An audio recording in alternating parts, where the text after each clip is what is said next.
Hello दोस्तों, एक बार फिर से मैं हाजिर हूँ नवाड गेट 2021 के लिए मंथली करंट अफेयर सीरीज का 5th पार्ट लेकर। तो ये मार्च का फर्स्ट पार्ट है, हालांकि टोटल ये 5th पार्ट है। चलिए आज का पहला क्वेश्चन देखते हैं। पायलट पेय जल सर्वेक्षण कितने भारतीय शहरों में लॉन्च किया गया है रिसेंटली? पायलट पेय जल सर्वेक्षण लॉन्च किया गया है 10 भारतीय शहरों में। किसने लॉन्च किया है? Ministry of housing and urban affairs ने। तो मिनिस्ट्री कंफ्यूज मत होइएगा। पायलट पेयजल सर्वेक्षण ministry of housing and urban affairs ने लॉन्च किया है 10 भारतीय शहरों में। जल जीवन मिशन अर्बन के तहत इसको लॉन्च किया गया है। 10 भारतीय शहर कौन से हैं? इंपॉर्टेंट नहीं है आपको ये पढ़ना, बस इतना देखिए। पायलट पेयजल सर्वेक्षण ministry of housing and urban affairs का इनिशिएटिव है। 10 भारतीय शहरों में पेयजल सर्वेक्षण ऑर्गेनाइज किया जा रहा है। वैसे जो जल जीवन मिशन की बात करें तो जब ये स्टार्टिंग में लॉन्च हुआ था तो रूरल हाउस होल्ड इसका टारगेट था। इसमें क्या था? 2024 तक 55 लीटर पर पर्सन 55 लीटर यानी 55 litre water per day provide करना। नया क्वेश्चन है, प्रधानमंत्री किसान संपदा योजना किस वर्ष लॉन्च की थी? तो जब ये लॉन्च की थी तो इसका नाम, स्कीम का नाम था संपदा स्कीम का इसका नाम था मेरे ख्याल से। तो 2016 में प्रधानमंत्री किसान संपदा योजना लॉन्च की थी, लेकिन प्रधानमंत्री किसान संपदा योजना इसका नाम कब पड़ा? 2017 में। तो लॉन्चिंग डेट पूछे 2016, renamed 2017। Ministry of food processing industries की स्कीम है प्रधानमंत्री किसान संपदा योजना। हाल ही में इसके जो 2 सब स्कीम है उसके लिए फूड प्रोसेसिंग इंडस्ट्री मिनिस्ट्री द्वारा 363.4 करोड़ एलोकेट किए गए हैं 20 प्रोजेक्ट्स के लिए। प्रधानमंत्री किसान संपदा योजना में कई सारी स्कीम्स हैं, ये देख पा रहे हैं। मेगा फूड पार्क भी उसी का पार्ट है। प्रधानमंत्री किसान संपदा योजना 2016 में ministry of food processing industries ने इसको इंट्रोड्यूस किया। फुल फॉर्म क्या है? Scheme for agro marine processing and development of agro processing cluster. तो संपदा स्कीम नाम था। इसके लिए 2016 से 2020 तक के लिए 6000 करोड़ रुपए दिए गए। हालांकि 2017 में संपदा को प्रधानमंत्री किसान संपदा योजना कर दिया गया। नया क्वेश्चन है, किस स्टेट की जो असेंबली है उसमें पहली बार नेशनल एंथम प्ले किया गया है? तो पहली बार नेशनल एंथम नागालैंड काफी समय हुआ भारत का राज्य बने हुए। 1963 में नागालैंड भारत का 16वां राज्य बना था नागालैंड। तब से लेकर अब तक इसकी असेंबली में कभी भी राष्ट्रगान नहीं गाया गया, नेशनल एंथम नहीं गाया गया। तो नागालैंड की असेंबली में पहली बार राष्ट्रगान गाया गया। राष्ट्रगान इंडिया में पहली बार कब गाया गया था? 1911 में। कहाँ गाया था? कोलकाता के जो कांग्रेस का कोलकाता अधिवेशन हुआ था वहां पर इसको गाया गया था। राष्ट्रगान को ओरिजिनल लिखा गया था बंगाली लैंग्वेज में। किसने लिखा था? रविन्द्रनाथ टैगोर ने। तो याद रखिएगा, बाद में इसको हिंदी में ट्रांसलेट किया गया, वो बात अलग है। तो भारत भाग्य विधाता उनकी एक पोयम थी, उसी से लिया गया है राष्ट्रगान। नया क्वेश्चन है, कर्लपट वाइल्ड लाइफ सेंचुरी किस भारतीय शहर में लोकेटेड है? तो कर्लपट वाइल्ड लाइफ सेंचुरी मेरे ख्याल से छत्तीसगढ़ में, देख लेते हैं। कर्लपट वाइल्ड लाइफ सेंचुरी कहां पर है? छत्तीसगढ़ में ही है मेरे ख्याल से। ये क्या हुआ है? 6 एलिफेंट मर गए हैं ओडिशा में है कर्लपट वाइल्ड लाइफ सेंचुरी। छत्तीसगढ़ 2 बार बोल गया। ओडिशा में कर्लपट वाइल्ड लाइफ सेंचुरी 6 हाथी मर गए, इसलिए चर्चा में है। ओडिशा ने 17th India international mega trade fair organise किया है भुवनेश्वर में। ये भी याद रखिएगा, India international mega trade fair कौन सा एडिशन हुआ है? 17th। कहाँ हुआ है? ओडिशा में। कर्लपट वाइल्ड लाइफ सेंचुरी बस याद रखिएगा, ओडिशा में है। नया क्वेश्चन है, #MeToo बुक किसने लिखी है? तो इसको लिखा है करणपुरी ने। तो करणपुरी की ये सेकंड बुक है #MeToo। इससे पहले जो फर्स्ट बुक थी उसका नाम था सिट हैपेंस। क्या नाम था? Shit happens. ये #MeToo करणपुरी की बुक है। नया क्वेश्चन है, the city innovation exchange platform किसने लॉन्च किया है? The city innovation exchange platform ये लॉन्च किया ministry of housing and urban affairs द्वारा। Ministry of housing and urban affairs ने the city innovation exchange platform launch किया है। इसमें क्या होगा? देखिए, उन सिटीज को रैंकिंग प्रोवाइड की जाएगी जो इनोवेशन प्रैक्टिसेस पर फोकस कर रही हैं। The city innovation exchange platform किसने लॉन्च किया है? Ministry of housing and urban affairs ने। अभी इस प्लेटफॉर्म पर 400 से अधिक स्टार्टअप्स हैं और ये स्टार्टअप्स 100 स्मार्ट सिटी से या फिर कई सारे चैनल से आते हैं। तो ministry of housing and urban affairs ये मिनिस्टर नहीं है, आप याद रखिएगा। नया क्वेश्चन देखते हैं, यूटीएस ऑन मोबाइल ऐप किसने लॉन्च किया है? देखिए, इंडियन रेलवे का इनिशिएटिव है UTS on mobile app. UTS का फुल फॉर्म क्या होता है? Unreserve ticketing system. Covid crisis आया था तो यूटीएस ऑन मोबाइल ऐप को बंद कर दिया गया था ताकि कोई अनरिजर्व टिकट बुक न करवा पाए, लेकिन मार्च में वापस रीओपन कर दिया गया और बाद में अप्रैल में फिर बंद कर दिया गया। तो बस इतना देखिएगा, UTS mobile app Indian railway का इनिशिएटिव है। इंडियन रेलवे की बात करें तो भारत में पहली बार ट्रेन चली थी 16 अप्रैल 1853 को, मुंबई से ठाणे के बीच में चली थी। टोटल 37 किलोमीटर की डिस्टेंस है मेरे ख्याल से कवर की थी इसने। तो उस समय गवर्नर जनरल कौन थे? लॉर्ड डलहौजी। इंडिया में डाक हो, ट्रेन हो, ये सब कुछ लॉर्ड डलहौजी के टाइम भी चला है। इंडियन रेलवे का हेडक्वार्टर तो आप जानते ही हैं। चीफ मिनिस्टर कौन है रेलवे के? पीयूष गोयल। और ये सीएमडी कौन है? सुनील शर्मा। देखिए सुनील शर्मा रेलवे बोर्ड के पहले सीईओ में। नेक्स्ट क्वेश्चन है एफएटीएफ ने किस कंट्री को ग्रे लिस्ट में ही रखने का फैसला किया है? तो एफएटीएफ ने कहा भाई पाकिस्तान और कुछ समय तक ग्रे लिस्ट में रहना चाहिए। इंपॉर्टेंट ये नहीं कि पाकिस्तान को ग्रे लिस्ट में रखने की कोशिश की है, ये जो फिनेंशियल सैंक्शन होता है वो यूएन की 1267 यानी 1267, उसके अलावा 1373 कमेटी के तहत किया जाता है। तो पाकिस्तान को एफएटीएफ ने किस में रखा है? ग्रे लिस्ट में। Financial action task force, India इसका मेंबर है, याद रखिएगा। इंडिया ओईसीडी का मेंबर नहीं है लेकिन एफएटीएफ का मेंबर है। एफएटीएफ इंटर गवर्नमेंटल बॉडी है, 1989 में स्थापना हुई थी। हेडक्वार्टर पेरिस में है, मेंबर है 39 और प्रेसिडेंट कौन है? Marcus player. नेक्स्ट क्वेश्चन है केवीआईसी की स्थापना कब हुई थी? स्थापना हुई थी 1957 में। एक्ट पास हुआ था 1956 में। केवीआईसी चर्चा में क्यों है? देखिए इसका जो ई मार्केट पोर्टल है केवीआईसी का, उसने 8 महीनों में ही 1 करोड़ 10 लाख का टर्नओवर किया है, इसलिए चर्चा में है। तो केवीआईसी का ई मार्केट पोर्टल इसमें बहुत चर्चा में है, इसीलिए केवीआईसी चर्चा में है। इतना मोटा तो आपसे मतलब मोटो नहीं पूछेंगे।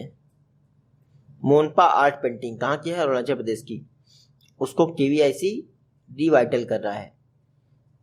केवीआईसी की बात करें, khadi and village industries commission, KVIC act पास हुआ था 1956 में। केवीआईसी की स्थापना हुई थी अप्रैल 1957 में। मुंबई में हेडक्वार्टर है। विनय कुमार सक्सेना इसके चेयरपर्सन है। केवीआईसी मिनिस्ट्री कौन सी है? MSME ministry. नेक्स्ट क्वेश्चन है आईएसएसएफ शॉटगन वर्ल्ड कप किस कंट्री में हुआ है?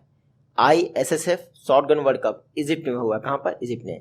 तो इंडियन टीम ने, इंडिया में 3 लोगों की टीम थी, उसने ब्रॉन्ज मेडल जीता है और कजाकिस्तान की टीम को हरा दिया है। बस इतना याद रखिएगा।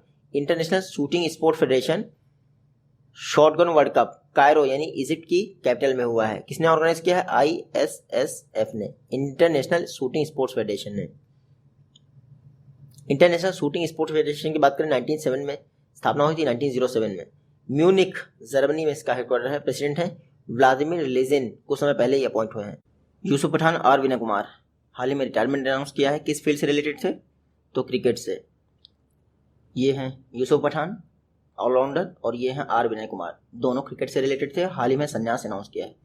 ये जो आर विनय कुमार हैं इनको देवनगिरी एक्सप्रेस के नाम से जाना जाता था। नेक्स्ट क्वेश्चन है नेशनल साइंस डे, ये किस डेट को मनाया जाता है? नेशनल साइंस डे ये हर वर्ष 28 फरवरी को मनाया जाता है। क्यों? क्योंकि 28 फरवरी 1930 को ही नोबेल प्राइज मिला था सर सीवी रमन को। किस लिए? रमन इफेक्ट की खोज के लिए। ये हैं आपके सर सीवी रमन। इन्हीं की याद में हर वर्ष 28 फरवरी को नेशनल साइंस डे मनाया जाता है। सर सीवी रमन को नोबेल प्राइज कब मिला था? 1930। आपको ये जरूर याद रखना है। थीम क्या है इस बार नेशनल साइंस डे का? Future of STI, impact on education skill and work. 27 फरवरी को नेशनल साइंस डे और 28 फरवरी को क्या? रेयर डिजीज डे मनाया जाता है। नेक्स्ट क्वेश्चन देखते हैं। इसरो द्वारा हाल ही में एमेजोनिया 1 सैटेलाइट लॉन्च किया गया है। ये किस कंट्री का सैटेलाइट है? तो इसरो ने ब्राजील के एमेजोनिया 1 सैटेलाइट को लॉन्च किया है। 2021 में पहला मिशन है इसरो का। इसरो ने PSLV C51 से लॉन्च किया है एमेजोनिया 1 सैटेलाइट को, जो कि ब्राजील का सैटेलाइट है। देखिए national institute for space research, इसकी मदद से पहला ब्राजीलियन सैटेलाइट लॉन्च किया गया है, एमेजोनिया 1 नाम याद रखिएगा। इसरो की बात करें 15 अगस्त 1969 को स्थापना हुई थी। बेंगलुरु में हेडक्वार्टर है। चेयरमैन है के सिवान। इसरो के फाउंडर विक्रम साराभाई, जिनको फादर ऑफ इंडियन स्पेस कहते हैं। नेक्स्ट क्वेश्चन है इंडियन वुमेन लीग 2020-21 हाल ही में किस इंडियन स्टेट द्वारा होस्ट की गई है? तो इंडियन वुमेन लीग 2020-21 ओडिशा द्वारा होस्ट की गई। Odisha. All India football federation ने कहा है कि Indian women league 2020-21 Odisha host करेगा। ये 5वां एडिशन है इंडियन वुमेन लीग का। ओडिशा गवर्नमेंट और ऑल इंडिया फुटबॉल फेडरेशन ने इसके लिए पार्टनरशिप की है। ये 5वां एडिशन है इंडियन वुमेन लीग का। तो पहला कब हुआ था? पहला हुआ था कटक में 2016 में। ऑल इंडिया फुटबॉल फेडरेशन की बात करें 1937 में स्थापना हुई, न्यू दिल्ली में हेडक्वार्टर है। प्रेसिडेंट है प्रफुल्ल पटेल। ओडिशा का कल्पट वाइल्ड लाइफ सेंचुरी मैंने अभी बताया, याद रखिएगा। नेक्स्ट क्वेश्चन है, first ever Indian toy fair 2021 किसने इनॉग्रेट किया है? First ever Indian toy fair PM Modi ने इनॉग्रेट किया है। इसको किसने ऑर्गेनाइज किया है? Ministry of textile, ministry of education और कई सारी मिनिस्ट्रीज ने मिलकर ऑर्गेनाइज किया है इंडिया का पहला इंडियन टॉय फेयर। इसमें क्या करना है? बच्चों को लर्निंग, बेहतरीन लर्निंग, जॉयफुल लर्निंग प्रोवाइड करनी है, इसीलिए 5 स्टेजेस के लिए ऑर्गेनाइज किया जा रहा है इंडियन टॉय फेयर। किसने ऑर्गेनाइज मतलब कि इनॉग्रेट किया है? पीएम मोदी ने। नेक्स्ट क्वेश्चन है, नेशनल प्रोटीन डे हर वर्ष किस डेट को मनाया जाता है? नेशनल प्रोटीन डे आपका 27 फरवरी को मनाया जाता है। थीम क्या है? थीम है इस बार पावरिंग विद प्लांट प्रोटीन, बस इतना याद रखिएगा, पावरिंग विद प्लांट प्रोटीन। 2020 में राइट टू प्रोटीन एक national level public health initiative launch किया गया था, उसके बाद से आपका नेशनल प्रोटीन डे 27 फरवरी को मनाया जा रहा है। वर्ल्ड एनजीओ डे भी आपका 27 फरवरी को मनाया जाता है। 27 को नेशनल प्रोटीन डे, 28 को national science day. Next question है, इसरो ने सिंधु नेत्रा सैटेलाइट लॉन्च किया है, इसको किसने डेवलप किया है? सिंधु नेत्रा सैटेलाइट को डीआरडीओ ने डेवलप किया है, और जैसा कि नाम से स्पष्ट है सिंधु नेत्रा यानी समुद्र में निगरानी करने के काम आएगा ये सिंधु नेत्रा सैटेलाइट। डीआरडीओ ने डेवलप किया है, याद रखिएगा, इंडियन ओशन रीजन में निगरानी का काम आएगा सिंधु नेत्रा सैटेलाइट। डीआरडीओ की बात करें, defence research and development organisation 1958 में स्थापना हुई थी। 1958 में डीआरडीओ की स्थापना हुई थी, नई दिल्ली में हेडक्वार्टर है। जी सतीश रेड्डी इसके चेयरमैन हैं। डीआरडीओ का मोटो है बलस्य मूलम विज्ञानम। डीआरडीओ ने VLSR सैम सिस्टम भी कुछ दिन पहले ही लॉन्च किया, वो बात अलग है। नेक्स्ट क्वेश्चन है, ई दाखिल पोर्टल कॉमन सर्विस सेंटर के साथ इंटीग्रेट कर दिया गया है। अभी ई दाखिल पोर्टल कितने इंडियन स्टेट्स में ऑपरेटेड है? तो ई दाखिल पोर्टल 15 राज्यों में ऑपरेटेड है। देखिए, कॉमन सर्विस सेंटर इसको ई दाखिल पोर्टल के साथ इंटीग्रेट कर दिया गया है ताकि रूरल कंज्यूमर्स को भी फैसिलिटीज प्रोवाइड हो सके। ई दाखिल पोर्टल इसको लॉन्च किया गया था national consumer disputes redressal commission द्वारा, तो हाल ही में इसको CSC कॉमन सर्विस सेंटर के साथ इंटीग्रेट कर दिया गया है। और अभी ई दाखिल पोर्टल 15 राज्यों में ऑपरेटेड है, 15 राज्यों और यूनियन टेरिटरीज में। कॉमन सर्विस सेंटर की बात करें, 2009 में स्थापना की गई थी इसकी। Ministry of electronics and information technology के तहत कार्य करते हैं क्या? Common service centre. Next question है, परंपरागत लैंटर्न फेस्टिवल। लैंटर्न फेस्टिवल किस एशियन कंट्री द्वारा सेलिब्रेट किया जाता है? तो चाइना द्वारा लैंटर्न फेस्टिवल सेलिब्रेट किया जाता है। देखिए, चाइना क्या करता है? End of the Chinese new year, इसको स्प्रिंग फेस्टिवल या लैंटर्न फेस्टिवल भी कहते हैं, बस इतना याद रखिएगा। लैंटर्न फेस्टिवल चाइना का फेस्टिवल 2021 जो था वो चाइना में ईयर ऑफ ऑक्स के नाम से मनाया गया। तो चाइना आप देख लीजिए, बीजिंग कैपिटल है, करेंसी क्या है? रेनमिनबी, प्रेसिडेंट है सी जिनपिंग। नेक्स्ट क्वेश्चन है, advantage India the story of Indian tennis, ये बुक किसने लिखी है? Advantage India story of Indian tennis, Anindya Dutta. Anindya Dutta की बुक है क्या? Advantage India the story of Indian tennis, ये बुक लिखी गई है आनंद्य दत्ता द्वारा, बस इस बुक का नाम याद रखिएगा।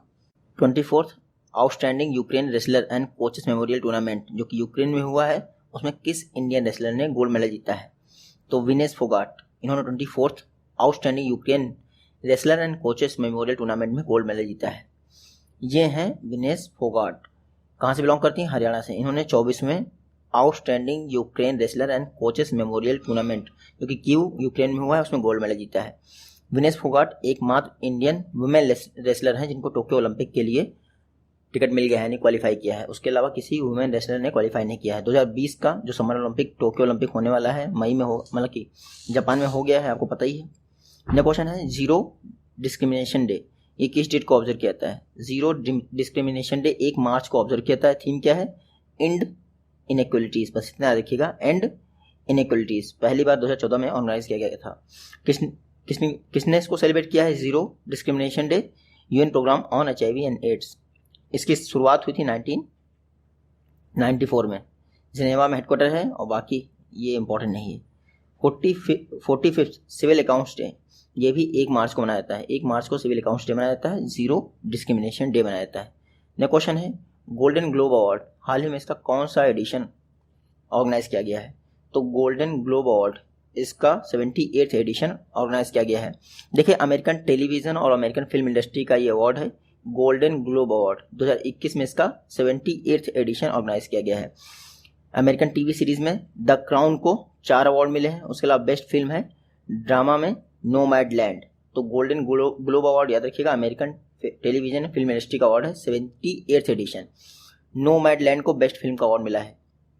गोल्डन ग्लोब अवार्ड की शुरुआत 1944 में हुई थी और इसको हॉलीवुड फॉरेन प्रेस एसोसिएशन द्वारा दिया जाता है। नया क्वेश्चन है, स्वच्छ सर्वेक्षण 2021, इसके लिए फील्ड असेसमेंट किस मिनिस्ट्री ने लॉन्च किया है? तो स्वच्छ सर्वेक्षण 2021 के लिए field assessment ministry of housing and urban affairs ने लॉन्च किया है। ये देख लीजिए, ministry of housing and urban affairs द्वारा स्वच्छ सर्वेक्षण 2021 के लिए फील्ड असेसमेंट शुरुआत कर दी गई है। देखिए, ये 6वां एडिशन होगा एनुअल क्लीनलीनेस सर्वे का। स्वच्छ सर्वेक्षण 2016 में लॉन्च किया गया था। इसमें क्या होता है, सिटीजन का पार्टिसिपेशन होता है, लोग बताते हैं कि हाँ भाई स्वच्छता बढ़ रही है या नहीं। ठीक है, तो कई सारे क्राइटेरिया है स्वच्छता सर्वेक्षण के, उसमें से आपका सिटीजन सर्वे यानी फील्ड असेसमेंट भी एक है। नेक्स्ट क्वेश्चन है, पीआईबी के नए प्रिंसिपल डायरेक्टर जनरल कौन बने हैं? तो पीआईबी के नए प्रिंसिपल डायरेक्टर जनरल बने हैं जयदीप भटनागर। कौन बने हैं? जयदीप भटनागर। ये हैं जयदीप भटनागर, पीआईबी के नए प्रिंसिपल डायरेक्टर जनरल बने हैं। इन्होंने रिप्लेस किया कुलदीप सिंह को। प्रेस इन्फॉर्मेशन ब्यूरो 1919 में स्थापना हुई थी, नई दिल्ली में हेडक्वार्टर है और ministry of information and broadcasting के तहत कार्य करता है। जयदीप भटनागर इसके नए प्रिंसिपल डीजी बने हैं। नेक्स्ट क्वेश्चन है, इंडिया में मोबाइल पेमेंट ट्रांजेक्शन में टॉप किसने किया है? तो सबसे ज़्यादा मोबाइल पेमेंट ट्रांजेक्शन पेटीएम से किए गए हैं। फोन पे, पेटीएम ये एक दूसरे को ओवरलैप करते रह रहे हैं। बाकी आप याद रखिएगा, पेटीएम द्वारा 1.2 बिलियन मंथली ट्रांजेक्शन किए हैं। तो मंथ वाइज रिपोर्ट निकलती है तो आपको पता ही चल जाएगा, अगर लेटेस्ट कोई निकलेगा तो पेटीएम टॉप करता है, कभी फ़ोन पे टॉप करता है। उससे पहले दिसंबर में गूगल पे ने टॉप किया था, लेकिन अभी पेटीएम फ़ोन पे ही। पेटीएम की बात करें 2009 में स्थापना हुई, नोएडा में हेडक्वार्टर है। विजय शेखर शर्मा इसके सीईओ हैं और पेटीएम की फाउंडर कंपनी क्या है? 197 कम्युनिकेशन।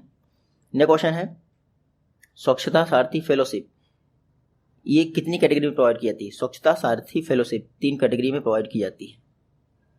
देखिए, प्रिंसिपल साइंटिफिक एडवाइजर का ऑफिस है, उसने वेस्ट टू वेल्थ मिशन के अंतर्गत स्वच्छता सारथी फेलोशिप लॉन्च किया है। इसमें क्या होगा, वेस्ट से वेल्थ बना सकते हैं, इसके लिए फेलोशिप प्रोवाइड की जाएगी, इसीलिए स्वच्छता सारथी फेलोशिप इसका नाम रखा गया है। जो वेस्ट टू वेल्थ मिशन है, टोटल 9 नेशनल मिशन में से एक है। देखिए, prime minister science technology and innovation advisory council, इसके 9 मिशन है, जिसमें से एक है waste to wealth.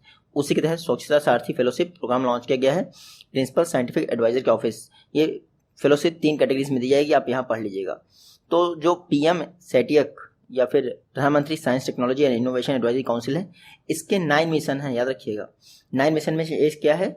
Waste to wealth mission. Next question है, डॉक्टर सूर्यबाला मुंबई से हैं, इनको भारत भारती अवार्ड दिया गया है। भारत भारती अवार्ड किस स्टेट गवर्नमेंट का लिटरेचर अवार्ड है? तो यूपी गवर्नमेंट द्वारा भारत भारती अवार्ड दिया जाता है। देख लेते हैं हम, डॉक्टर सूर्यबाला को उत्तर प्रदेश हिंदी संस्थान द्वारा भारत भारती अवार्ड दिया गया है। बाकी आप याद रखिएगा, लोहिया साहित्य सम्मान और उसके अलावा हिंदी गौरव सम्मान, ये भी यूपी गवर्नमेंट द्वारा दिया जाता है।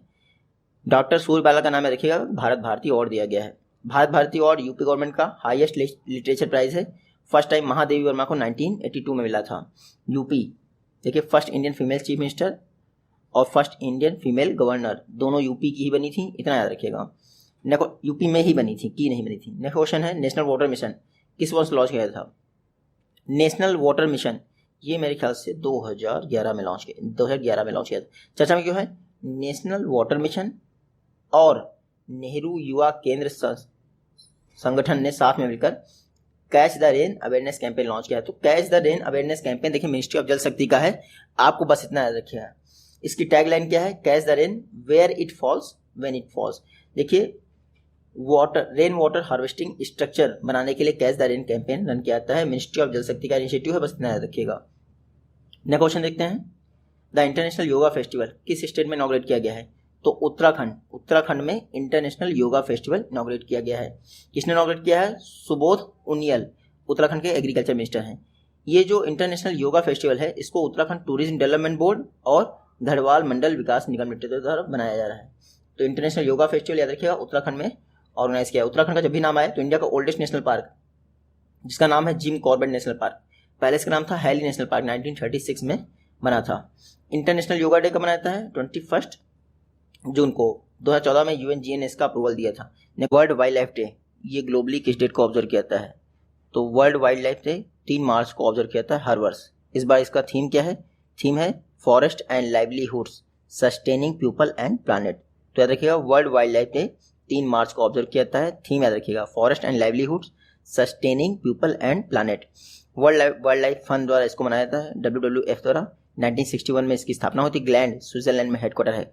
कार्टर रॉबर्ट इसके प्रेसिडेंट एंड CEO हैं। नेक्स्ट क्वेश्चन है, किस स्टेट गवर्नमेंट द्वारा 1 लाख BPL फैमिलीज को अपलिफ्ट करने के लिए यानी उनकी स्थिति में सुधार करने के लिए मुख्यमंत्री अंत्योदय परिवार उत्थान योजना लॉन्च की गई है? तो मुख्यमंत्री अंत्योदय परिवार उत्थान योजना ये मेरे ख्याल से हरियाणा गवर्नमेंट ने लॉन्च की। किसने? हरियाणा गवर्नमेंट ने। मुख्यमंत्री अंत्योदय परिवार उत्थान योजना को हरियाणा गवर्नमेंट ने लॉन्च किया है 1 लाख BPL फैमिलीज की स्थिति में सुधार करने के लिए। इसका फर्स्ट फेज 1 अप्रैल 2021 से स्टार्ट हो जाएगा। तो अब इतना। अच्छा, इंडिया का जो गिद्ध कंजर्वेशन सेंटर है, गिद्ध संरक्षण सेंटर, वो भी हरियाणा की करनाल में है, ये याद रखिएगा। नेक्स्ट क्वेश्चन है, इंस्टाग्राम पर 100 मिलियन फॉलोवर वाले फर्स्ट क्रिकेटर कौन बन गए हैं? तो 10 करोड़ फॉलोवर वाले फर्स्ट क्रिकेटर इंस्टाग्राम पर बन गए हैं विराट कोहली। ये देख लीजिए, विराट कोहली इंडियन क्रिकेटर हैं। इंस्टाग्राम पर पहली बार किसी क्रिकेटर को 100 मिलियन फॉलोवर यानी 10 करोड़ फॉलोवर मिले हैं। कोहली 4th प्लेस पर है स्पोर्ट्स पर्सन की कैटेगरी में, जिनको फॉलो किया जाता है इतनी बड़ी संख्या में। अच्छा, फर्स्ट प्लेस पर है रोनाल्डो फुटबॉलर, जिनको 265 मिलियन फॉलोवर प्राप्त हैं इंस्टाग्राम पर। इंस्टाग्राम के विषय में याद रखिएगा, फेसबुक इसकी कंपनी है, 2010 में इसकी स्थापना की गई थी। डेवलप किया गया था केविन सिस्टॉम और माइक क्रीगर द्वारा। नेक्स्ट क्वेश्चन देखते हैं, किस स्टेट गवर्नमेंट द्वारा घरों की पहचान चेलिक नाम daughter's name is home identity programme launch किया था?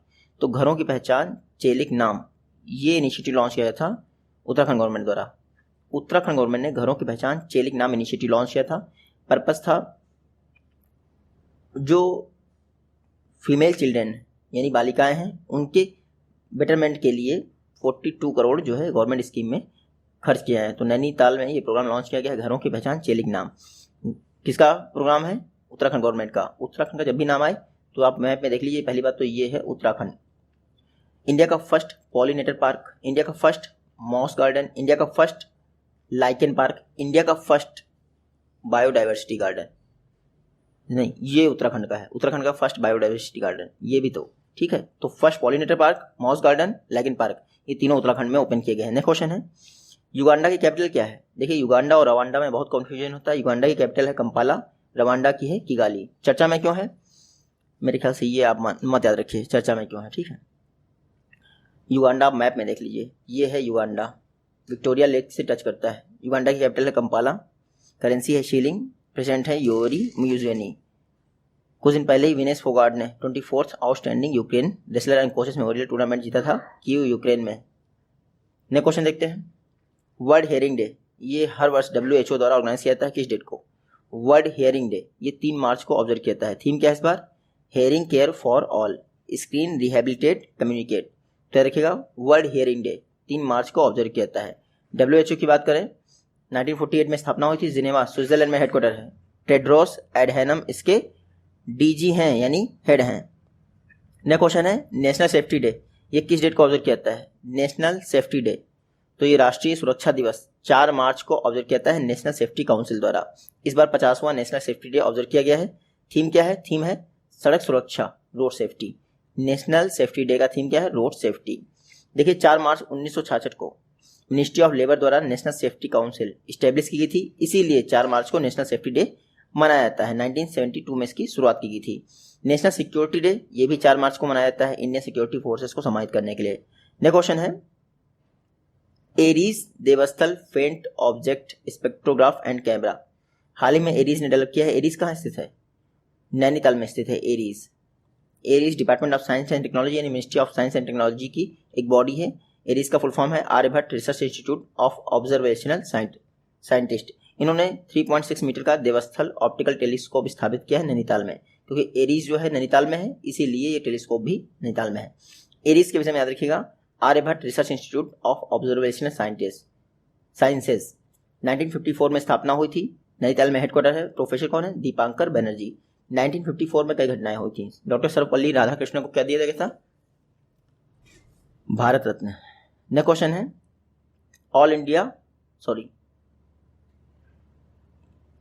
इंटरनेशनल बॉक्सिंग एसोसिएशन, इसकी चेयरपर्सन कौन बनी है? तो मैरी कॉम। मैरी कॉम को इंटरनेशनल बॉक्सिंग एसोसिएशन इसका चेयरपर्सन बनाया गया है। 6 टाइम वर्ल्ड चैंपियन है मैरी कॉम। कहाँ से बिलोंग करती है? मणिपुर, इंडिया से। इंटरनेशनल बॉक्सिंग एसोसिएशन की बात करें 1946 में स्थापना हुई थी। हेडक्वार्टर लोसाने, स्विट्जरलैंड में। प्रेसिडेंट कौन है? Umar Kremlev. और चेयरमैन कौन बन गई हैं? Mary com. नेक्स्ट क्वेश्चन है भारतीय ज्ञान परंपरा, national institute of open schooling ने भारतीय ज्ञान परंपरा के लिए एक कोर्स लॉन्च किया है। उसका स्टडी मटेरियल किसने लॉन्च किया है? तो भारतीय ज्ञान परंपरा के स्टडी मटेरियल को लॉन्च किया है रमेश पोखरियाल निशंक। तो तात्कालिक एजुकेशन मिनिस्टर रमेश पोखरियाल निशंक, इन्होंने इंडियन नॉलेज ट्रेडिशन कोर्स के लिए स्टडी मटेरियल लॉन्च किया है national institute of open schooling, जो को नोएडा में है। तो बस इतना, भारतीय ज्ञान परंपरा इसके लिए स्टडी मटेरियल रमेश पोखरियाल निशंक ने लॉन्च किया है। नेक्स्ट क्वेश्चन, नुमालीगढ़ रिफाइनरी किस स्टेट में है? नुमालीगढ़ रिफाइनरी असम में है। बहुत चर्चा में थी, यहाँ पे गैस लीकेज हो गया था, आपको पता ही है। चर्चा में इसलिए है, भारत पेट्रोलियम कॉर्पोरेशन लिमिटेड इन्होंने अप्रूव किया है कि नुमालीगढ़ रिफाइनरी का 61.65% जो है स्टेक सेल कर देंगी। यानी भारत पेट्रोलियम कॉर्पोरेशन लिमिटेड की ये रिफाइनरी है Numaligarh refinery. All India limited यहाँ पर क्या करती है? एक्सप्लोरेशन करती है, याद रखिएगा। भारत पेट्रोलियम कॉर्पोरेशन लिमिटेड की बात करें 1952 में स्थापना हुई थी, मुंबई में हेडक्वार्टर है। बीपीसीएल के एमडी एंड सीईओ कौन है? सीएमडी कौन है? के पद्माकर। नेक्स्ट क्वेश्चन है यूएनजीए द्वारा इंटरनेशनल ईयर ऑफ मिलेट्स किसको घोषित किया गया है? 2030 को इंटरनेशनल ईयर ऑफ मिलेट्स घोषित किया गया है। ये देख लीजिए, इंडिया ने कहा था कि भाई ऐसा होना चाहिए न्यूट्रिशन को सपोर्ट करने के लिए। यूएन 2016 से लेकर 2025 तक UN decade of action on nutrition ये सेलिब्रेट कर रहा है। अप्रैल 2016 में इसकी घोषणा की गई थी।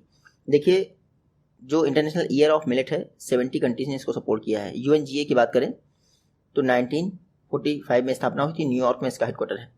ये अभी तक इसके प्रेसिडेंट थे। 76 के लिए कोई और बना है, मलेशिया के मेरे ख्याल से विदेश मंत्री हैं, वो हम लोग करंट अफेयर्स में देख ही रहे हैं। उदयपुर साइंस सेंटर ये किस स्टेट में इनॉग्रेट किया गया है? तो उदयपुर साइंस सेंटर कहाँ? त्रिपुरा में इनॉग्रेट किया गया है। देखिए, सेंट्रल गवर्नमेंट की मदद से हर स्टेट में साइंस सेंटर बनाया जा रहा है। महाराष्ट्र के पिंपरी चिंचवड़ में बनाया जा रहा है, यानी पुणे में बनाया जा रहा है। वैसे ही उदयपुर साइंस सेंटर कहाँ पर? त्रिपुरा में बनाया जा रहा है 6 करोड़ की लागत से। उसके अलावा कुछ दिन पहले ही अगरतला इंटरनेशनल बुक फेयर का 39वां एडिशन भी त्रिपुरा में ही ऑर्गेनाइज किया गया था। त्रिपुरा एकमात्र इंडियन स्टेट है जो 3 तरफ से बांग्लादेश से घिरा हुआ है। नेक्स्ट क्वेश्चन है सीआरपीएफ के डीजी का एडिशनल चार्ज किसको दिया गया है? सीआरपीएफ के डायरेक्टर जनरल का एडिशनल चार्ज कुलदीप सिंह को मिला है। क्यों? एपी महेश्वरी का रिटायरमेंट हो गया था, इसलिए सीआरपीएफ के डीजी का एडिशनल चार्ज मिला है कुलदीप सिंह को। ये आईपीएस ऑफिसर है कुलदीप सिंह। सीआरपीएफ की बात करें 1939 में स्थापना हुई थी। इंडिया की ओल्डेस्ट आर्म फोर्स है, पैरामिलिट्री फोर्स है, सॉरी आर्म फोर्स नहीं। आर्म फोर्स तो मेरे ख्याल से वो है आपकी असम राइफल्स। असम राइफल्स की ऑपरेशनल एक्टिविटीज किसके पास है? आर्मी के पास, जबकि ऐसे नॉर्मली आती है होम मिनिस्ट्री के पास। तो सेंट्रल रिजर्व पुलिस फोर्स 1939 में स्थापना हुई थी, न्यू दिल्ली में हेडक्वार्टर है। मोटो है service and loyalty. Next question है ISL 2021 ISL 2021 ये किसने जीता है? तो मुंबई सिटी फुटबॉल क्लब ने जीता है ISL 2021। मोहन बगान को हरा दिया है, ठीक है, वो कुछ इंपॉर्टेंट नहीं है। ISL की शुरुआत 2013 से की गई थी, अभी 11 टीमें इसमें खेलती हैं, मुंबई ने जीता है। नेक्स्ट क्वेश्चन है ब्रह्मोस मिसाइल सिस्टम। देखिए, किस कंट्री ने इंडिया के साथ ब्रह्मोस मिसाइल सिस्टम को प्रोक्योर करने के लिए एग्रीमेंट किया है? तो फिलीपींस ने ब्रह्मोस मिसाइल सिस्टम को प्रोक्योर करने के लिए क्या किया है? एग्रीमेंट। ब्रह्मोस क्या है? एक क्रूज मिसाइल है, न्यूक्लियर कैपेबल क्रूज मिसाइल है। इसको इंडिया और रशिया द्वारा डेवलप किया गया है। इंडिया और फिलीपींस के बीच में एक implementing arrangement for procurement of defence material and equipment sign किया गया है। इसके तहत फिलीपींस इंडिया से ब्रह्मोस मिसाइल परचेज करेगा।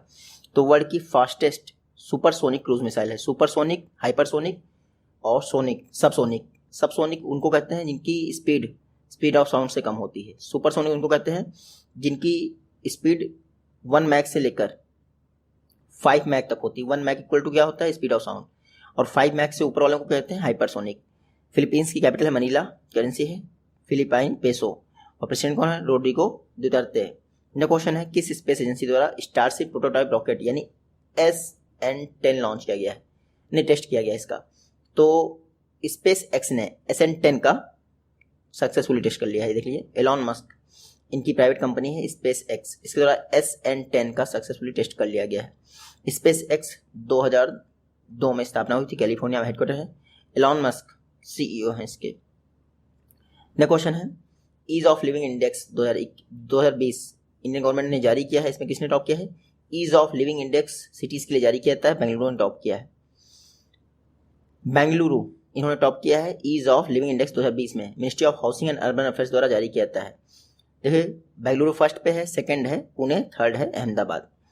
तो वेस्ट बंगाल से कोई शहर नहीं लिया गया ईज ऑफ लिविंग इंडेक्स में, क्योंकि डाटा चैलेंज था, यानी डाटा अवेलेबल नहीं था ढंग से।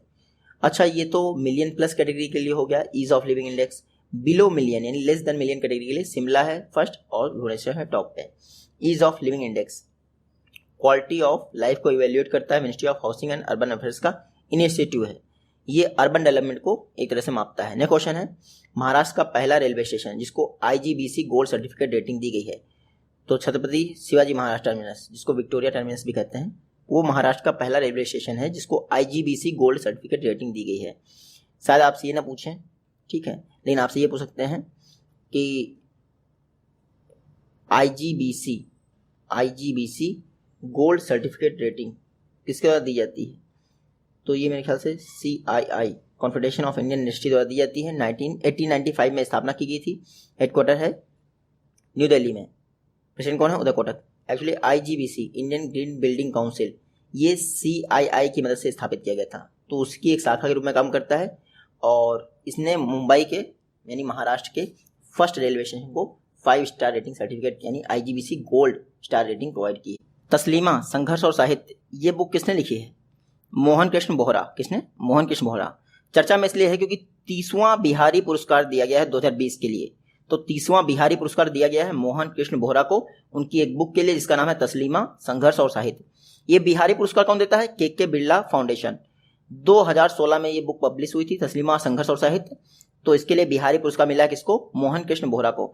अच्छा, बिहारी पुरस्कार देखिए हर वर्ष दिया जाता है पिछले 10 वर्षों में, पब्लिश किसी भी हिंदी या फिर राजस्थानी राइटर के लिए, मतलब हिंदी में पब्लिश हुई बुक राजस्थानी राइटर को दिया जाता है बिहारी पुरस्कार।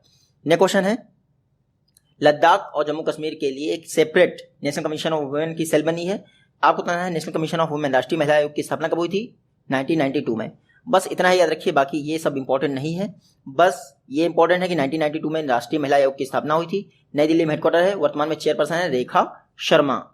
नेक्स्ट क्वेश्चन है पूरे के पूरे देश का जो रेलवे नेटवर्क है वो पूरी तरह से इलेक्ट्रीफाई हो जाएगा किस वर्ष तक? तो 2023 तक इंडियन रेलवे नेटवर्क पूरी तरह से इलेक्ट्रीफाई हो जाएगा, आपको ये याद रखना है। 2 फैक्ट याद रखने हैं इस एक्सप्लेनेशन में। 2023 तक इंडियन रेलवे नेटवर्क पूरी तरह से इलेक्ट्रीफाई हो जाएगा। दूसरा, 2030 तक पूरी तरह से इंडियन रेलवे रिन्यूएबल एनर्जी पर चलने लगेगी। हाल ही में मैरीटाइम इंडिया समिट 2021 जो कि नई दिल्ली में हुई है उसको एड्रेस कर रहे थे पीयूष गोयल। उन्होंने कहा कि पिछले 6 वर्षों में इंडिया के जो पोर्ट्स हैं, मेजर पोर्ट्स 12 है ना, उनकी कैपेसिटी डबल हो गई है। इंडियन रेलवे की बात करें 16 अप्रैल 1853 को स्थापना हुई थी। चेयरमैन एंड CEO कौन है वर्तमान में? सुनीत शर्मा। पीयूष गोयल जी मिनिस्टर हैं। और फर्स्ट रेलवे मिनिस्टर कौन थे वो आपको कई सारी वीडियोस में बता चुका हूँ, आई होप कि आप कमेंट करके बता करेंगे उसको। नेक्स्ट क्वेश्चन है चबाहार डे किस डेट को मनाया जाता है? तो 4 मार्च को Chabahar day ministry of external affair द्वारा मनाया जाता है। देखिए मिनिस्ट्री ऑफ एक्सटर्नल अफेयर ने 4 मार्च को चबाहार डे मनाया है नई दिल्ली में। कैसे मनाया है? देखिए मैरीटाइम इंडिया समिट हुई थी, उसी दौरान चबाहार डे भी मनाया गया। मैरीटाइम इंडिया समिट में इतनी सारी कंट्रीज ने पार्टिसिपेट किया। चबाहार पोर्ट हमारे लिए इंपॉर्टेंट है, कहाँ पे है? गल्फ ऑफ ओमान के पास, पाकिस्तान और ईरान के बॉर्डर के पास है गल्फ ऑफ ओमान, यहाँ पर चबाहार पोर्ट है। 2 सेपरेट पोर्ट हैं इसमें, शाहिद बहस्ती पोर्ट और शाहिद कलंतरी पोर्ट। चबाहार कहाँ पोर्ट है? ईरान में, इंडिया की हेल्प से बनाया गया है। नेक्स्ट क्वेश्चन देखते हैं। फर्स्ट टाइम वर्ल्ड रिफ्यूज बन रहा है प्लेटिपस के लिए किस कंट्री में? तो हाल ही में ऑस्ट्रेलिया ने एक प्लान अनवील किया है कि वर्ल्ड का फर्स्ट रिफ्यूज बनाएगी प्लेटिपस के लिए। तो world first refuge for platypus कौन बना रहा है? ऑस्ट्रेलिया। ये है प्लेटिपस, डक जैसा होता है थोड़ा सा, बस इतना याद रखिएगा। इसको ऑस्ट्रेलिया इसके लिए वर्ल्ड फर्स्ट रिफ्यूज बना रहा है। ऑस्ट्रेलिया मैप में देख लीजिए, वर्ल्ड कैपिटल ऑफ गेम्स कहते हैं, कैनबरा में कैपिटल है, करेंसी क्या है? Australian dollar. प्राइम मिनिस्टर कौन है? Scott Morrison. नेक्स्ट क्वेश्चन है केरन पोलार्ड, ये वर्ल्ड के तीसरे बैट्समैन बन गए हैं जिन्होंने अंतरराष्ट्रीय क्रिकेट में 6 छक्के मार दिए एक ही ओवर में। किरण पोलार्ड कहाँ से बिलोंग करते हैं? वेस्ट इंडीज से बिलोंग करते हैं। बस इतना याद रखिएगा, किरण पोलार्ड, ये हैं किरण पोलार्ड, वर्ल्ड के तीसरे बैट्समैन बन गए हैं जिन्होंने इंटरनेशनल क्रिकेट में 6 छक्के मारे हैं एक ओवर में। इससे पहले सबसे पहले थे हर्षल गिब्स साउथ अफ्रीका के, फिर इंडिया से युवराज सिंह, और अब किरण पोलार्ड। इंटरनेशनल क्रिकेट की बात की गई है, सिर्फ 3 बैट्समैन ने 6 छक्के मारे हैं। नेक्स्ट क्वेश्चन है इंडिया का पहला वर्ल्ड स्किल सेंटर किस स्टेट में इनॉग्रेट किया गया है? इंडिया का पहला वर्ल्ड स्किल सेंटर ओडिशा में बन रहा था। कहाँ पे? ओडिशा में। देखिए, ओडिशा के चीफ मिनिस्टर नवीन पटनायक जी ने, किसने? नवीन पटनायक जी ने इंडिया का पहला वर्ल्ड स्किल सेंटर इनॉग्रेट किया। कहाँ पर? भुवनेश्वर के मंचेश्वर इंडस्ट्रियल एरिया में। तो मंचेश्वर इंडस्ट्रियल एरिया भुवनेश्वर में है, वहीं पर वर्ल्ड का पहला स्किल सेंटर, मतलब इंडिया का पहला वर्ल्ड स्किल सेंटर इनॉग्रेट किया है। किसने? सीएम चीफ मिनिस्टर नवीन पटनायक ने। एग्जाम में आपसे पूछ सकते हैं कि भुवनेश्वर में जो वर्ल्ड स्किल सेंटर बन रहा है वो किसकी हेल्प से बन रहा है? तो सिंगापुर और एशियन डेवलपमेंट बैंक, ये याद रखिएगा, बाकी कुछ खास इंपॉर्टेंट नहीं है। वर्ल्ड का पहला स्पेस होटल किस वर्ष तक ऑपरेशनल हो जाएगा? तो 2027 तक। 2027 तक पहला स्पेस होटल यानी अंतरिक्ष में होटल बन रहा है। कौन बना रहा है? Voyager station. तो वॉयजर किसका स्क्रिप्टर था? यूएस। तो देख लीजिए, इसको डेवलप किया जा रहा है ऑर्बिटल असेंबली कॉर्पोरेशन। तो ये वर्ल्ड का पहला स्टेशन 2027 तक फंक्शनल हो जाएगा। यहाँ पर मून जैसी ग्रेविटी होगी। मून पर पृथ्वी की ग्रेविटी का कितना पार्ट है? G/6, यानी यहाँ पर जितनी ग्रेविटी होती है उसका 1/6 होती है मून पर। तो याद रखिएगा, वर्ल्ड का पहला स्पेस होटल मून पर बन रहा है। 2027 तक ऑपरेशन हो जाए, 2025 में शुरुआत की गई है इसके, मतलब की जाएगी इसके काम की। लबासना जो है, इसकी स्थापना किस वर्ष की गई थी? लबासना की स्थापना मेरे ख्याल से 1959 में की गई थी। देख लेते हैं कब की गई थी। हाँ, 1959 में लबासना की स्थापना की थी। चर्चा में इसलिए है GI महोत्सव, आपसे एग्जाम में पूछ लें GI महोत्सव कहाँ ऑर्गेनाइज किया गया है? तो मसूरी लबासना में ऑर्गेनाइज किया गया है। GI महोत्सव को किसने इनॉग्रेट किया है? अर्जुन मुंडा जी ने इनॉग्रेट किया है। GI महोत्सव में कितने प्रोडक्ट्स को डिस्प्ले किया गया? 40 GI प्रोडक्ट्स को डिस्प्ले किया गया। लबासना आपको पता ही है, IAS IPS सभी लोगों की फाउंडेशन कोर्स होती है, ट्रेनिंग होती है। लबासना की स्थापना हुई थी 1959 में। मोटो क्या है? सीलम परम भूषणम। डायरेक्टर कौन है? Doctor Sanjeev Chopra. First African country जिसने इंडिया की इंडिजिनस कोविड-19 वैक्सीन कोवैक्सीन को अप्रूवल दे दिया है, तो जिम्बाब्वे फर्स्ट अफ्रीकन कंट्री है जिसने कोवैक्सीन को अप्रूवल दे दिया है। ये है जिम्बाब्वे, मैप में आप देख पा रहे होंगे जिम्बाब्वे। अफ्रीका की पहली कंट्री जिसने कोवैक्सीन को अप्रूवल दे दिया है। कोवैक्सीन को बना रहा है इंडिया में भारत बायोटेक, और Covishield serum institute of India. याद रखिएगा। जिम्बाब्वे की कैपिटल है हरारे, करेंसी क्या है? डॉलर। प्रेसिडेंट है इमरसन मंगांगवा, नाम याद रखिएगा। इंटरनेशनल वुमेन डे सबको पता है 8 मार्च को मनाया जाता है, देख लेते हैं। इंटरनेशनल वुमेन्स डे 8 मार्च को मनाया जाता है हर वर्ष। थीम क्या है? थीम है women in leadership achieving an equal future in कोविड-19 वर्ल्ड। थीम क्या है? वुमेन इन लीडरशिप, बस इतना याद रखिएगा। 8 मार्च को वर्ल्ड वुमेन डे मनाया जाता है। अच्छा, 8 मार्च को क्यों मनाया जाता है? क्योंकि 1975 में इंटरनेशनल वुमेन्स ईयर सेलिब्रेट किया गया। क्या? इंटरनेशनल वुमेन ईयर सेलिब्रेट किया गया था 1975 में। तो इसीलिए 8 मार्च को ही हमारा इंटरनेशनल वुमेन डे मनाया जाता है। 1977 में इसको अप्रूव किया गया था UNGA द्वारा। यूनाइटेड नेशन की स्थापना 24 अक्टूबर 1945 को की गई थी। न्यूयॉर्क में हेडक्वार्टर है। सेक्रेटरी जनरल है एंटोनियो गुतरेस। यूएन में 6 बॉडी हैं, याद रखिएगा। जैसे आपका UNGA हो गया और सिक्योरिटी काउंसिल हो गई, ऐसे ही सारी 6 बॉडीज हैं। जन औषधि दिवस, जेनेरिक मेडिसिन डे, ये किस डेट को ऑब्जर्व किया जाएगा? तो 7 मार्च को ऑब्जर्व किया जाएगा जेनेरिक मेडिसिन डे। देखिए, 1 मार्च से लेकर 7 मार्च तक जन औषधि वीक ऑर्गेनाइज किया जाएगा, जिसका थीम होगा जन औषधि, सेवा भी रोजगार भी। 1 से 7 मार्च तक जन औषधि वीक हो गया, तो 7 मार्च को जन औषधि दिवस हो गया। देखिए, प्राइम मिनिस्टर मोदी जी ने इस दिन 75वां जन औषधि केंद्र देश को समर्पित किया है। 6 वर्ष पहले देश में सिर्फ 100 जन औषधि केंद्र थे। गवर्नमेंट ऑफ इंडिया का टारगेट है 10,000 जन औषधि केंद्र स्थापित करना। अब क्या हो गया? 75वां जन औषधि केंद्र बन गया है। नेक्स्ट क्वेश्चन है इंडिया का बिगेस्ट किडनी डायलिसिस फैसिलिटी कहां पर इनॉग्रेट की गई है? नई दिल्ली में। इंडिया की बिगेस्ट किडनी डायलिसिस फैसिलिटी नई दिल्ली में जो गुरुद्वारा मैनेजमेंट कमेटी है उसके द्वारा गुरुद्वारा बंगला साहिब कॉम्प्लेक्स में, कहां पर? गुरुद्वारा बंगला साहिब कॉम्प्लेक्स में इंडिया की biggest kidney dialysis facility establish की गई है। इसमें डायलिसिस में क्या होता है? देखिए, ब्लड को एक मशीन द्वारा क्या किया जाता है? फिल्टर और प्यूरिफाई किया जाता है। तो वर्ल्ड इंडिया की बिगेस्ट किडनी डायलिसिस फैसिलिटी नई दिल्ली में स्थापित की गई है। नेक्स्ट क्वेश्चन है मैटियो पेलिकॉन रैंकिंग सीरीज जो कि रोम में हुई है 65 केजी इवेंट में किस रेसलर ने गोल्ड मेडल जीता है? तो हाल ही में बजरंग पुनिया ने मैटियो पेलिकॉन रैंकिंग सीरीज जो कि रोम में हुई उसमें गोल्ड मेडल जीता है। ये हैं बजरंग पुनिया, बस याद रखिएगा। बजरंग पुनिया ने 65 केजी इवेंट में जो रोम में मैटियो पेलिकॉन रैंकिंग सीरीज हुई थी उसमें गोल्ड मेडल जीता है। कौन ऑर्गेनाइज करता है इसको? यूनाइटेड वर्ल्ड रेसलिंग 1912 में स्थापना हुई थी, स्विट्जरलैंड में हेडक्वार्टर है। बजरंग पुनिया ने ब्रॉन्ज मेडल भी जीता है ओलंपिक रेसलिंग में, आपको पता ही है। प्राइम मिनिस्टर मोदी जी ने मैत्री सेतु इनॉग्रेट किया है जो कि इंडिया और किस कंट्री को जोड़ता है? तो इंडिया और बांग्लादेश को जोड़ता है मैत्री सेतु। प्राइम मिनिस्टर मोदी जी ने मैत्री सेतु का इनॉग्रेशन किया है, इंडिया और बांग्लादेश को जोड़ता है। इसमें क्या है? 1.9 किलोमीटर का ये ब्रिज है, फेनी रिवर पर है, याद रखिएगा, फेनी रिवर पर। बांग्लादेश की कैपिटल करेंसी शेख हसीना यहाँ के प्राइम मिनिस्टर हैं, प्रेसिडेंट हैं अब्दुल हामिद। कुछ दिन पहले बांग्लादेश ने अब एक तस्नुआ आनंद शिशिर थे, ये फर्स्ट ट्रांसजेंडर हैं जिनको न्यूज़पेपर के लिए अपॉइंट किया है बांग्लादेश ने। नेक्स्ट क्वेश्चन है, first white water rafting festival किस स्टेट या फिर यूटी में ऑर्गेनाइज किया गया है? तो first white water rafting festival को जम्मू कश्मीर में ऑर्गेनाइज किया गया है। कहाँ पर? जम्मू कश्मीर में। जम्मू कश्मीर की यूनियन टेरिटरी द्वारा इंडिया का पहला adventurous sport white water rafting festival Chenab river में ऑर्गेनाइज किया गया है। बस इतना रखिएगा, Chenab white water rafting festival. Jammu Kashmir 370 abolish हो गया।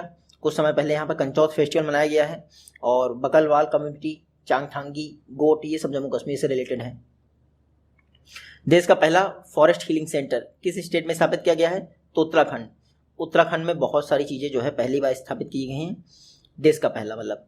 तो इंडिया का पहला फॉरेस्ट हीलिंग सेंटर उत्तराखंड में स्थापित किया गया है।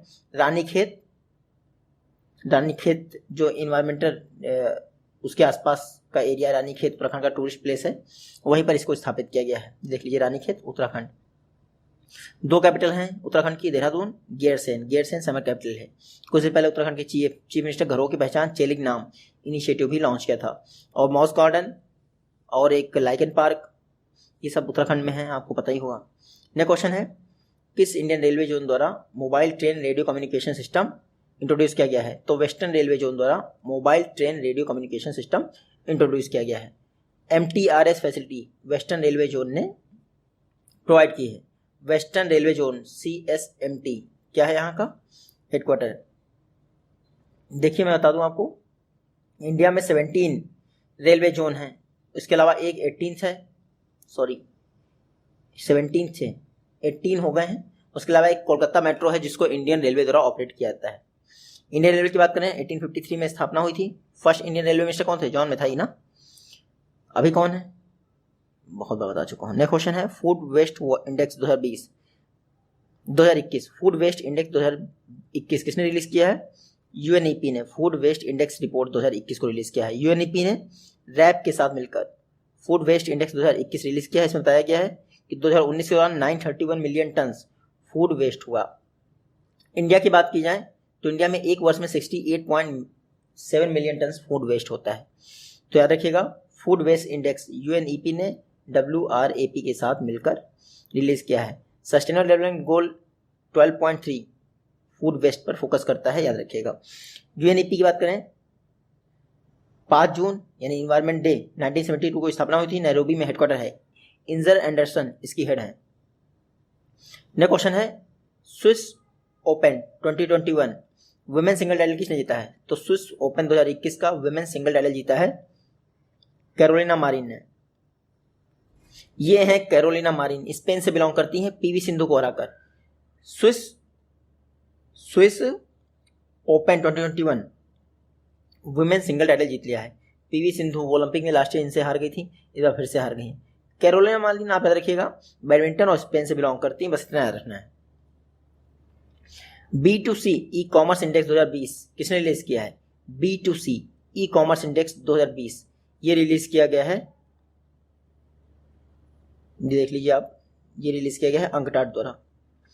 UNCTAD B2C e commerce index 2020 release किया गया है। इसको टॉप किसने किया है? स्विट्जरलैंड टॉप किया है।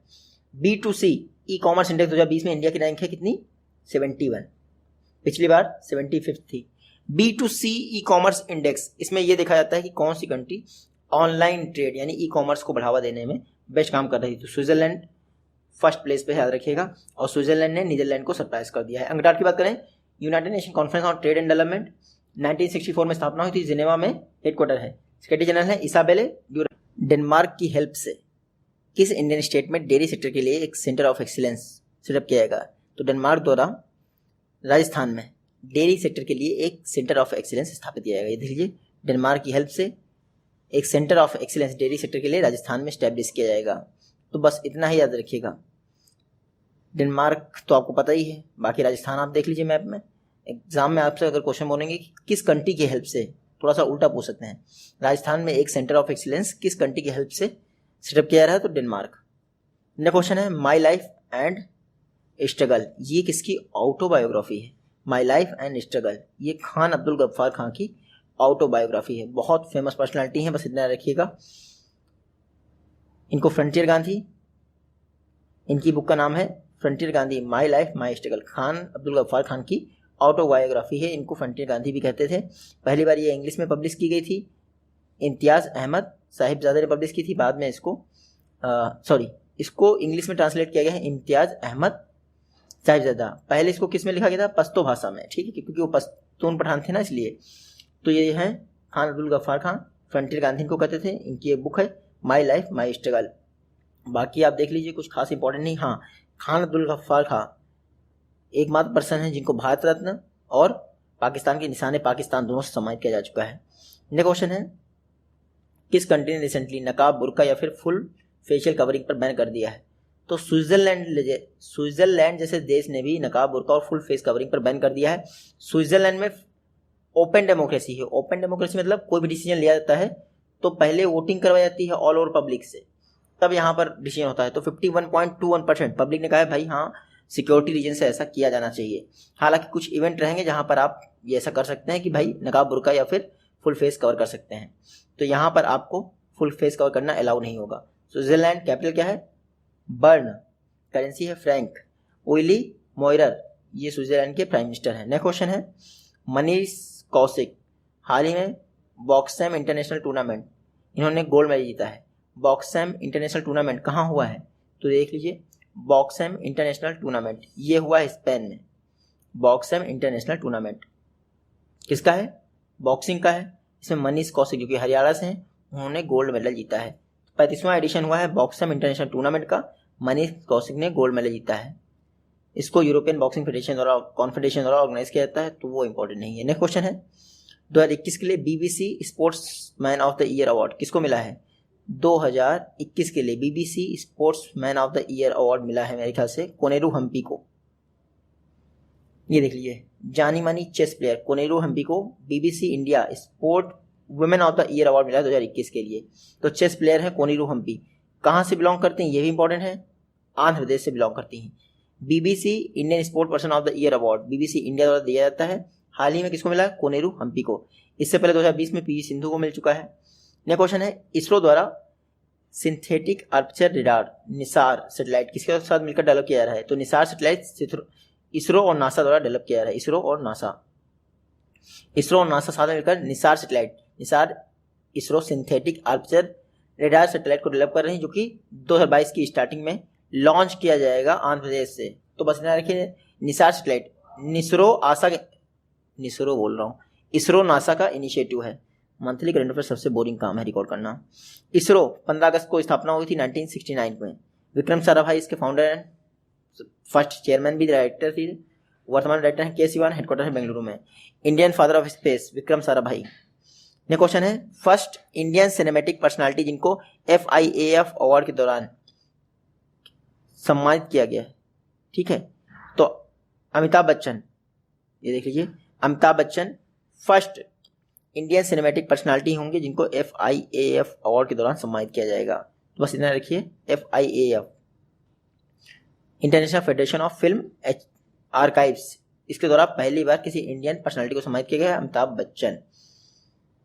International federation of film archives यानी FIAF 1938 में स्थापना हुई, ब्रसेल्स बेल्जियम में हेडक्वार्टर है। नेक्स्ट क्वेश्चन है किस आर्म फोर्स ने अपना 52nd रेजिंग डे मनाया है 10 मार्च को? तो 10 मार्च को हर वर्ष CISF central industrial security force द्वारा अपना आर्म डे क्या स्थापना दिवस मनाया जाता है? सेंट्रल इंडस्ट्रियल सिक्योरिटी फोर्स अपना रेजिंग डे मनाया है 10 मार्च को। इस बार 2021 में CISF का 52वां स्थापना दिवस मनाया गया है। मोटो क्या है? प्रोटेक्शन एंड सिक्योरिटी, बस इतना रखिएगा। CISF को एक एक्ट के द्वारा 1969 में सेटअप किया गया था, हालांकि इसको आर्म फोर्स का टैग मिला है 1983 में। टोटल 6 पैरामिलिट्री फोर्स है मिनिस्ट्री ऑफ होम अफेयर्स के तहत, जिसमें आपका CISF भी एक आता है। CISF में 12 रिजर्व बटालियन है, 8 ट्रेनिंग इंस्टीट्यूट। ये क्वेश्चन है, RBI द्वारा किस बैंक को PCA फ्रेमवर्क से बाहर कर दिया गया है? तो RBI ने IDBI बैंक को PCA फ्रेमवर्क से बाहर कर दिया है। देखिए, किसी बैंक का NPA बढ़ जाता है तो PCA फ्रेमवर्क में उसको रन कर दिया जाता है, यानी कि इंक्लूड कर लिया जाता है। प्रॉम्प्ट करेक्टिव एक्शन फ्रेमवर्क, यानी जल्दी से जल्दी आप करेक्टिव एक्शन लें ताकि आपकी फाइनेंशियल कंडीशन बेहतर हो सके। तो मई 2017 में IDBI बैंक को PCA फ्रेमवर्क में शामिल किया गया था। अब ये हट गया है। PCA फ्रेमवर्क कब इंट्रोड्यूस हुआ था? 2002 में। ठीक है, ये अर्ली इंटरवेंशन मैकेनिज्म है बैंक के लिए। नेक्स्ट क्वेश्चन है, स्पेस में पहली मिलिट्री एक्सरसाइज किसने लॉन्च की है? तो फ्रांस द्वारा स्पेस में पहली मिलिट्री एक्सरसाइज लॉन्च की गई है। First military exercise in space France ने लॉन्च की, नाम क्या है? एस्ट्रेक्स। क्यों? क्योंकि 1965 में फर्स्ट जो सैटेलाइट लॉन्च हुआ था उसी की याद में रखा गया है एस्ट्रेक्स एक्सरसाइज। ये क्या है? फ्रांस की मिलिट्री एक्सरसाइज जो कि पहली बार कहाँ पे हो रही है? फ्रांस में हो रही है, जिसमें जर्मनी भी हेल्प करेगा। बाकी फ्रांस की कैपिटल देख लीजिए, करेंसी क्या है? यूरो। प्रेसिडेंट है इमैनुअल मैक्रोन। अच्छा, फ्रांस की कैपिटल जो है पेरिस, वो किस रिवर के किनारे है? Seine river. ठीक है। नेक्स्ट क्वेश्चन है, थॉमस बाक हाल ही में इंटरनेशनल ओलंपिक कमेटी के क्या बने हैं? प्रेसिडेंट, रीअपॉइंट हुए। कितने वर्षों के लिए? तो इंटरनेशनल ओलंपिक कमेटी के फिर से प्रेसिडेंट बन गए हैं थॉमस बाक 4 वर्षों के लिए। कब, कितने समय के लिए? 4 वर्षों के लिए। ये हैं थॉमस बाक, अभी तक IOC के प्रेसिडेंट थे, फिर से 4 वर्षों के लिए। 4 वर्षों के लिए क्या हो गए हैं? री इलेक्ट हो गए हैं Thomas Bach international Olympic committee के क्या? प्रेसिडेंट। ये जर्मनी से बिलोंग करते हैं, वैसे नहीं रखेगा। इंटरनेशनल ओलंपिक कमेटी 23 जून 1894 को स्थापना हुई थी। इसके 2 वर्ष बाद ओलंपिक हुए थे एथेंस में पहली बार। IOC के हेडक्वार्टर है लोसाने में। डायरेक्टर जनरल है क्रिस्टोफर दी केपर। प्रेसिडेंट कौन है? Thomas Bach. गवर्नमेंट द्वारा इंश्योरेंस सेक्टर में FDI लिमिट 49 से बढ़ाकर कितने % कर दी गई? 74%। कितनी? 74%। ये देख लीजिए, गवर्नमेंट ने इंश्योरेंस एक्ट में संशोधन कर दिया है। अब इंश्योरेंस सेक्टर में FDI 74% हो गई, पहले 49% थी। इंश्योरेंस एक्ट 1938 में पास हुआ था। इससे पहले 2015 में गवर्नमेंट ने 26% से बढ़ाकर 49% की थी FDI लिमिट इंश्योरेंस सेक्टर में, अब 74%। इससे क्या होगा? देखिए, अभी इंडिया में लाइफ इंश्योरेंस का पेनिट्रेशन है 3.6% ऑफ GDP, लेकिन ग्लोबल एवरेज क्या चल रहा है? 7.13%। यानी इंडिया में लोग लाइफ इंश्योरेंस नहीं लेते हैं क्योंकि लाइफ बड़ी सस्ती है। नेक्स्ट क्वेश्चन है, तेलंगाना इंडिया का biggest floating solar power plant Telangana में बनने जा रहा है। इसकी कैपेसिटी क्या होगी? 100 मेगावाट। अभी इंडिया का biggest floating solar power plant कहाँ है? विशाखापट्टनम में, आंध्र प्रदेश के पास ही। वो भी NTPC का है और ये भी NTPC का है। बस तेलंगाना में जो बन रहा है उसकी 100 मेगावाट कैपेसिटी होगी, याद रखिएगा। और ये प्रोजेक्ट जो है मई में ओपन कर दिया जाएगा रामगुंडम थर्मल पावर प्लांट के पास, पेटापल्ली डिस्ट्रिक्ट में। तो NTPC द्वारा इंडिया का largest floating solar power plant कहाँ? तेलंगाना में बनने जा रहा है। टोटल 423 करोड़ की लागत आएगी। NTPC इसको बनाएगा तेलंगाना में।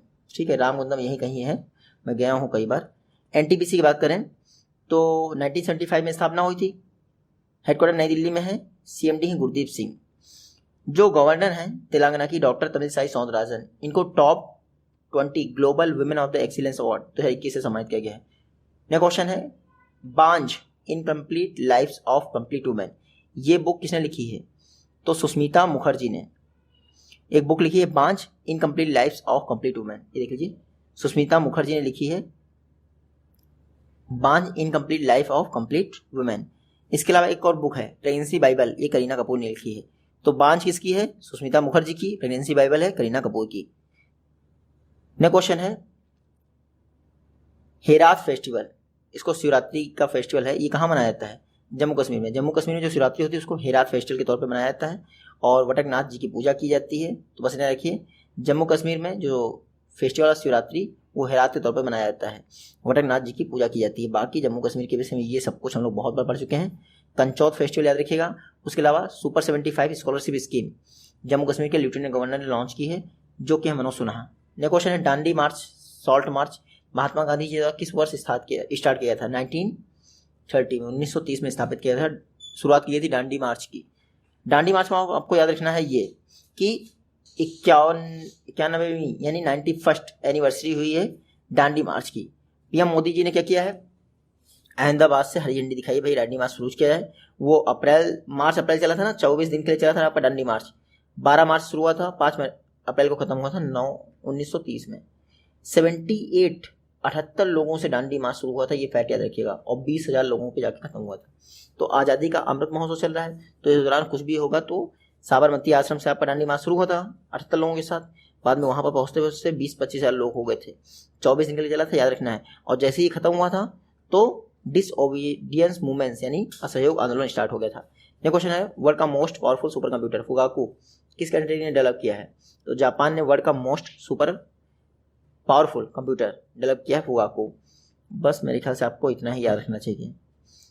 442 पेटाफ्लॉप इसकी स्पीड है, 442। ये फुगाकू सुपर कंप्यूटर जापान ने डेवलप किया है, 6 वर्षों से डेवलप कर रहा है सुपर कंप्यूटर। इसने टॉप की है लिस्ट, फुगाकू 500 सुपर कंप्यूटर की लिस्ट को टॉप किया है लगातार दूसरे वर्ष, इसीलिए फुगाकू चर्चा में है। इसको माइक्रो प्रोसेसर इसने बिल्ड किया है, ये तो इम्पोर्टेंट नहीं है। जापान की टोक्यो जापानीजियन योशिहिदे सुगा ने रिजाइन कर दिया है रिसेंटली। नए प्राइम मिनिस्टर कौन बने हैं वो डेली करंट अफेयर्स मिल जाएगा आपको। नेक्स्ट क्वेश्चन है, इसमें से कौन क्वाड ग्रुप का मेंबर नहीं है? तो न्यूजीलैंड नहीं है, यहाँ पे जापान हो जाएगा तो हो जाएगी। तो पहली बार क्वाड ग्रुप की मीटिंग हुई है, देख लीजिए, पहली बार जब से इस्टेब्लिश हुआ है 2007 में। शिंजो अबे जो कि प्राइम मिनिस्टर थे जापान के, उन्होंने कहा था भैया क्वाड ग्रुप होना चाहिए, इसको एशियन नाटो के तौर पे जाना जाता है। तो क्वाड में 4 कंट्री हैं, इंडिया, यूएस, ऑस्ट्रेलिया, जापान। तो फर्स्ट एवर मीटिंग हुई है क्वाड कंट्रीज की, इसमें नेशनल हेड्स ने पार्टिसिपेट किया है।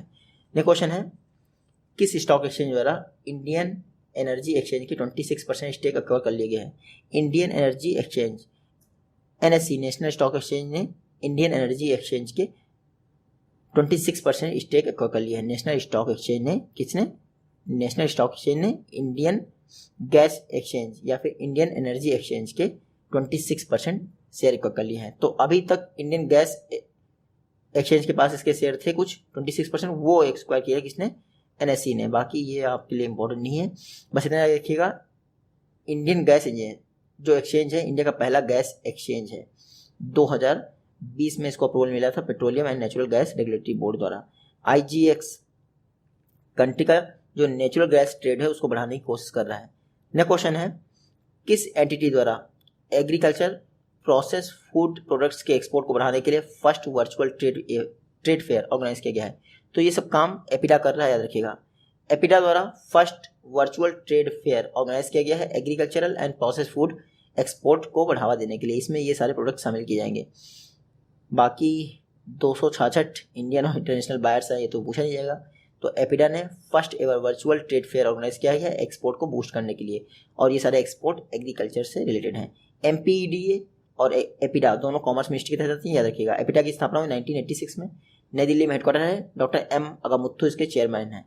नेक्स्ट क्वेश्चन है, 10,000 इंटरनेशनल रन पूरे करने वाले इंडिया की पहली वुमेन क्रिकेटर कौन बनी है? मिताली राज। कौन बनी है?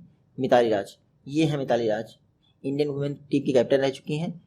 याद रखिए, फर्स्ट इंडियन वुमेन क्रिकेटर हैं जिन्होंने 10,000 इंटरनेशनल क्रिकेट मतलब रन कंप्लीट कर लिए हैं, और ये सेकंड वुमेन क्रिकेटर हैं पूरे वर्ल्ड में, इंग्लैंड की कैरोलेट एडवर्ड्स के बाद, जिन्होंने 10,000 रन अचीव किए हैं इंटरनेशनल क्रिकेट में। बस इतना याद रखिएगा। National food security act government of India द्वारा किस वर्ष पास किया गया था? 2013 में। 2013 में। नेशनल फूड सिक्योरिटी मिशन 2008-9 के आसपास मेरे ख्याल से, आपको पढ़ा चुका हूँ मैं, लॉन्च किया गया था। लेकिन नेशनल फूड सिक्योरिटी एक्ट 2013 में चर्चा में इसलिए कि गवर्नमेंट ने one nation one ration card scheme को इंप्लीमेंट करने के लिए मेरा राशन मोबाइल ऐप लॉन्च किया है। Ministry of food processing industries की स्कीम है, याद रखिएगा। ये मेरा ration mobile app NIC national informatics centres द्वारा डेवलप किया गया है। इसमें क्या होगा, जो नियरेस्ट लोकेटेड आपकी फेयर प्राइस शॉप होगी उसको लोकेट किया जाएगा मेरा राशन मोबाइल ऐप में। इससे क्या होगा, नेशनल फूड सिक्योरिटी एक्ट के बेनिफिशरीज को फायदा मिलेगा। नेशनल फूड सिक्योरिटी एक्ट 2013 में पास किया गया था। इसने रूरल एरिया में 75%, अर्बन एरियाज में 50% पॉपुलेशन को कवर किया। नेक्स्ट क्वेश्चन है, आत्मनिर्भर निवेशक मित्र पोर्टल किसने डेवलप किया है? Department for promotion of industries and internal trade DPIIT ने आत्मनिर्भर निवेशक मित्र पोर्टल डेवलप किया है। इसमें क्या होगा, देखिए, इन्वेस्टमेंट को बढ़ावा देने के लिए आत्मनिर्भर निवेशक मित्र पोर्टल डेवलप किया गया है। इन्वेस्टर्स को सारी डोमेस्टिक इन्वेस्टमेंट से रिलेटेड सारी भी इंफॉर्मेशन आपको यहाँ पे मिलेंगी। तो आत्मनिर्भर निवेशक मित्र पोर्टल ये 1 मई 2021 से लॉन्च किया जाएगा। अभी जो है मार्च में ये टेस्टिंग फेज में था।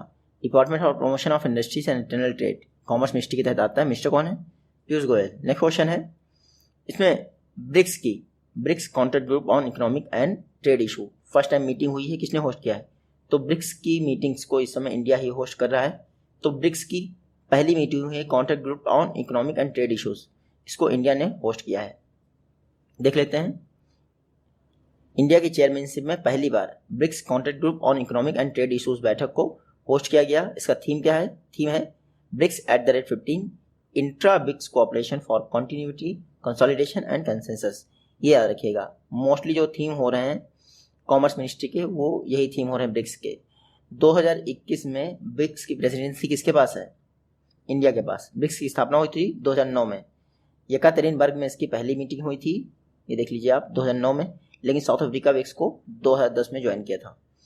नेक्स्ट क्वेश्चन है, किस इंडियन बैंक की सब्सिडी ने first ever overseas mutual fund 1 मार्च 2021 को जारी कर दिया है?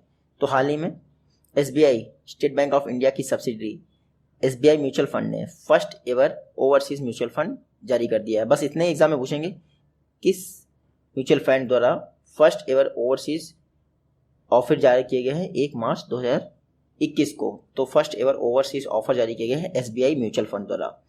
SBI तो आप इतना याद रखिएगा, SBI के चेयरपर्सन है विनय कुमार खारा और SBI म्यूचुअल फंड के MD एंड CEO हैं विनय तोनसे। बाकी कुछ खास नहीं है इसमें। नेक्स्ट क्वेश्चन है, गवर्नमेंट ऑफ इंडिया ने इंश्योरेंस ऑम्बड्समैन रूल्स इनको अमेंड करने के लिए कई सारे नोटिफिकेशन जारी किए हैं। ये इंश्योरेंस ऑम्बड्समैन रूल किस वर्ष नोटिफाई हुए थे? 2017 में।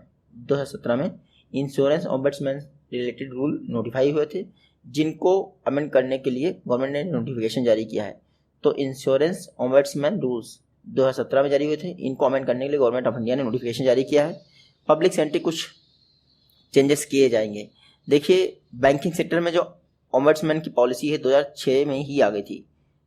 बैंकिंग ऑम्बड्समैन स्कीम भी 2006 में लॉन्च हुई थी। इसमें क्या होता है, बैंक से रिलेटेड जितनी शिकायतें होती हैं आप यहाँ पे रजिस्टर कर सकते हैं। 22 रीजनल ऑफिस हैं इस समय RBI के बैंकिंग ऑम्बड्समैन से रिलेटेड।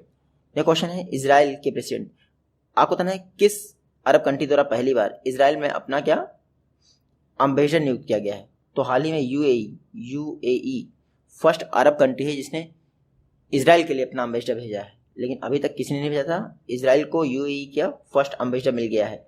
बाकी आपको नाम रखने की याद रखने की जरूरत नहीं है, मोहम्मद अल ख्वाजा। तो ये है मैप में इजराइल, UAE का फर्स्ट एम्बेसडर अब इजराइल में चला जाएगा। ठीक है, इजराइल की कैपिटल है जेरूसलम, करेंसी है इजरायली शेकेल, पार्लियामेंट का नाम है नेशेट। नेक्स्ट क्वेश्चन है, engineering research and development policy 2021 हाल ही में किस स्टेट गवर्नमेंट ने लॉन्च की है? तो कर्नाटका गवर्नमेंट ने engineering research and development policy 2021 को लॉन्च कर दिया है।